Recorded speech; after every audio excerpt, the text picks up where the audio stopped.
Alright, welcome everybody. So today I wanted to talk to you about electrochemical cells and some electrolytic cells as well. So this is a filled out electrochemical cell that we did in class together. Take a good look at it, pause the video. We did everything but the voltage on this, and I'll show you today how to calculate the voltage on electrochemical cells. It's really quite easy to do. You just look at a table and add the two voltages together, but I'll get to that in a little bit. Before we do that though, I just wanted to show you some, batteries in real life. So this is like a C cell or a D cell type battery. This is showing you, again, you have the basic parts of the battery. You have an anode, which happens to be the zinc inner case, so that metal is acting as the anode. And then you have the cathode, which is the graphite.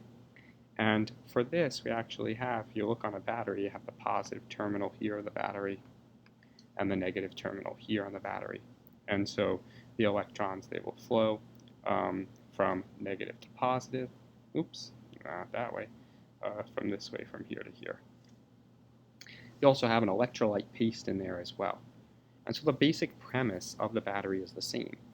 You don't have a true salt bridge here because you don't have two beakers and they're not separated, but you can tell that the anode and the cathode are separated by this electrolyte paste. The electrons, they can flow between the anode and the cathode, and the anode is down here. Here's the zinc casing, and then the cathode is positive up there. So you can see that down here we have our negative anode from the zinc inner case, and the graphite electrode is acting as the cathode, which is the positive electrode. So this just gives you an idea what a battery looks like. Here is a lithium-ion battery, and in this case we have the lithium anode here. And the lithium anode, normally it's made out of some kind of lithium oxide.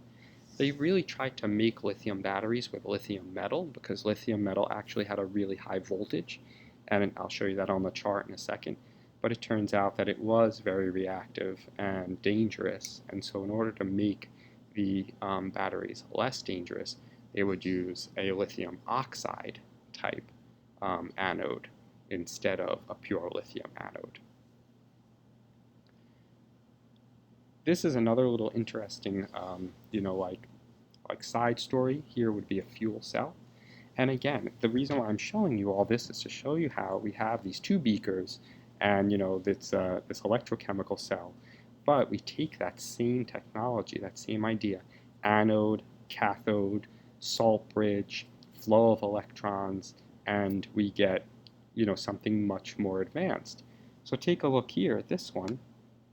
We have our anode, when the electrons move from the anode to the cathode.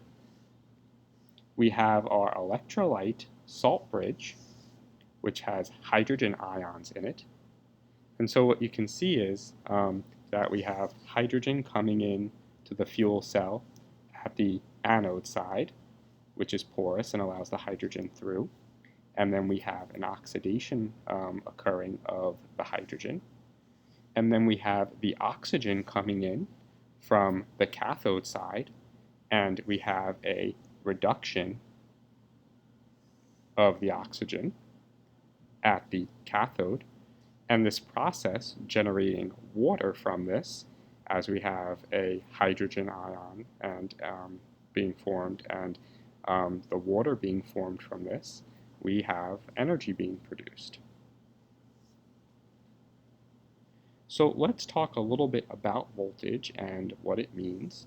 So we'll mention the term volt a lot, and people always wonder, what is a volt? And a volt is really measuring the amount of energy, either released or absorbed, to move one unit of charge. The term coulomb is a unit of charge, and it turns out that an electron has a certain number of coulombs, and a mole of electrons, which is what we use more commonly, has 96,500 coulombs. This is called a Faraday. You might see this term used in some of the SAT subject tests. But a Faraday is the charge of a mole of electrons, 6.02 times 10 to the 23rd electrons. Now when I set up a voltaic cell, I try to use standard conditions. The standard conditions are 1 molar, 1 atmosphere if I'm using any kind of gas like hydrogen, and the solids have to be pure solids. Now what I can do is I can set up what's known as a standard cell where I take different metals and I test them against a hydrogen half cell that has a reference voltage of 0. And the point of me doing this is so that I can determine the voltage seen here as E cell. This is the voltage of the cell. Now scientists have done this and they've generated a full table, which I'll show you right here, a full table of different metals being reduced. These are standard electrode potentials. These are all reductions. And you can see that some of them are reduced and give off a positive voltage. This means that energy is released. Some of them are not reduced really at all, like lithium, and it would have a negative voltage. So generally, when I compare two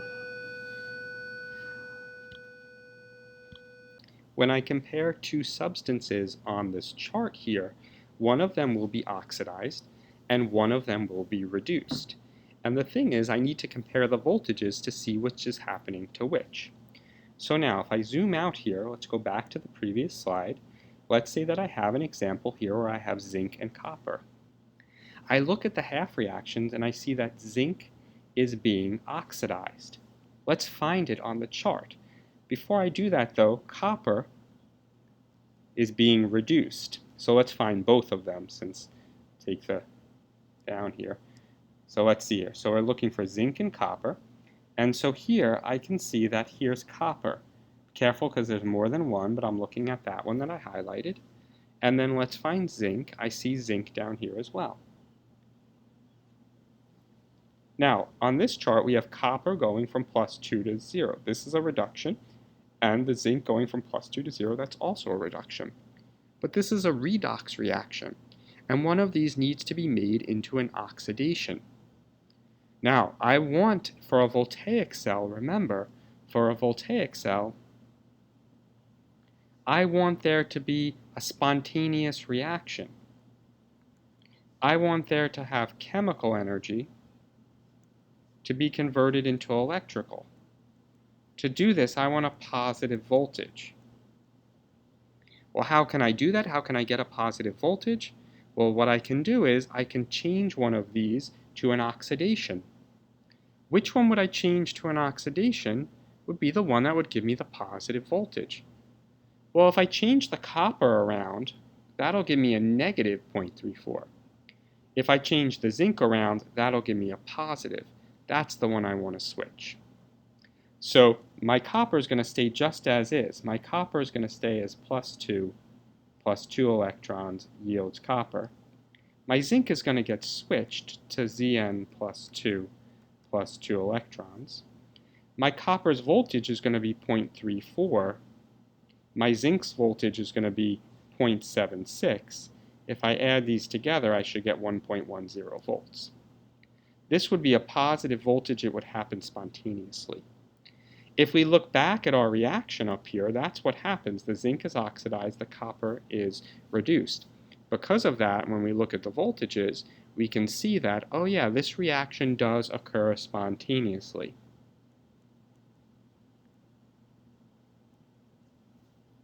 If you add up the voltages and they are not positive, you know it's not spontaneous. Now what I can also do is I can also, without switching the reactions, I can add these two numbers together. Let me show you what I mean by that. The copper is being reduced, so the copper is reduced, the zinc is oxidized. So I can take the numbers as is, and I can do 0.34 for the copper minus the value for the zinc that's oxidized, negative 0.76. So look at what I did there. In this case, I didn't flip the zinc around like I did above.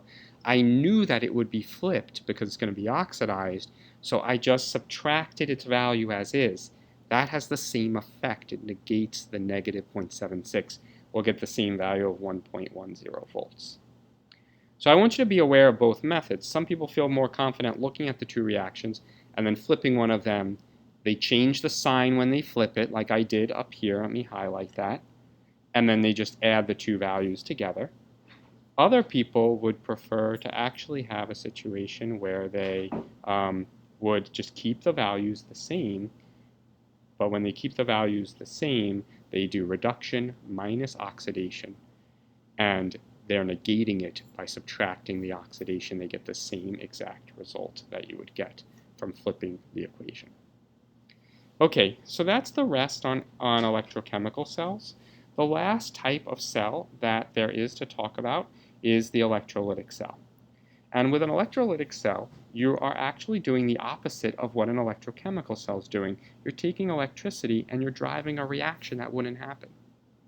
And so what I list here are the similarities and differences between them. An electrolytic cell, the cathode and the anode have different signs. They have different charges. The delta G's are opposites, and the cell voltages are opposites. Everything else is the same. Anode oxidation, cathode reduction. Well, here is a situation I show you down here where I want to plate something. And I have one picture here, and I have another picture in the next slide too. They're doing the same thing. The purpose of this particular setup right here is called electroplating. Electroplating, what it's supposed to do is it is supposed to cover a cheaper metal with an expensive metal.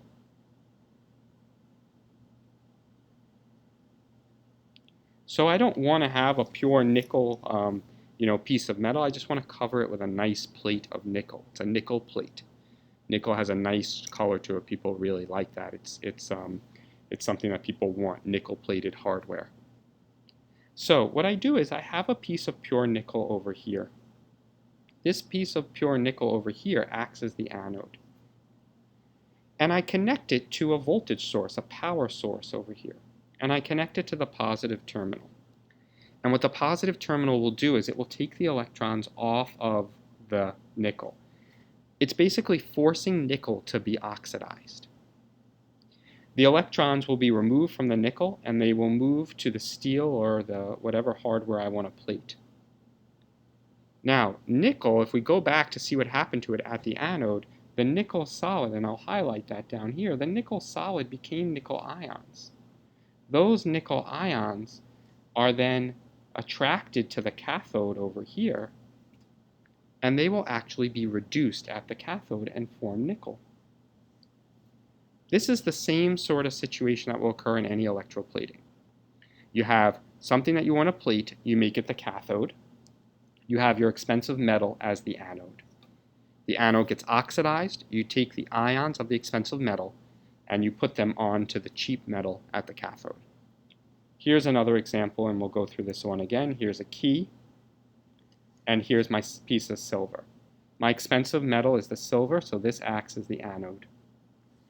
My key is what I'm trying to plate. This is the cathode. I turn on the power source right here.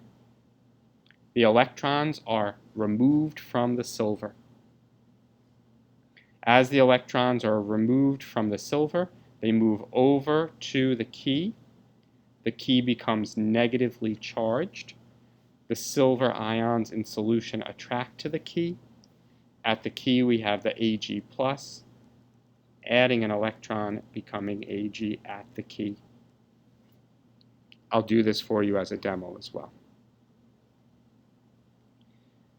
The last thing, which I'll wait till next time and go through in another video, is the other type of electrolytic cell called an electrolysis cell. All right, that's it for today. Thanks so much for watching.